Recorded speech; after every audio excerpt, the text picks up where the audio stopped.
Salam gənclər. Bugün 12-ci bölümü olan web proqramlaşdırmanın sualları ilə tanışılacaq. İlk sual. 3W nədir? 3W internet xidmətidir. 2. Web səhifələri yükləmək və onlara baxmaq üçün proqramlar necə adlanır? Web səhifələri yükləmək və onlara baxmaq üçün proqramlar brauzerlər adlanır.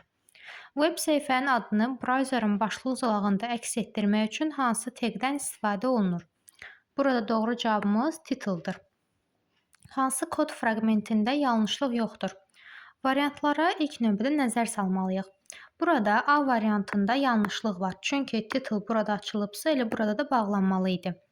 B bəndində də yanlışlıq var. Çünki burada title burada açılıbsa, burada bağlanmalı idi. C bəndində də yanlışlıq var. Title burada açılıbsa, burada bağlanmalı idi. D bəndində isə heç bir yanlışlıq yoxdur. Doğru cavabımız D bəndidir.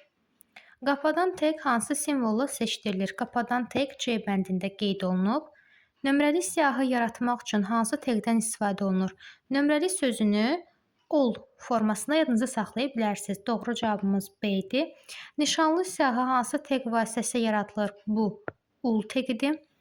Aşağıdakı kod fraqmentinin icrasından sonra sənədə hansı növ obyekt əlavə olunacaq? Burada all qeyd olunubsa, all'u nömrələnmiş kimi yadımıza saxlayırıq. Doğru cavabımız A bəndidir.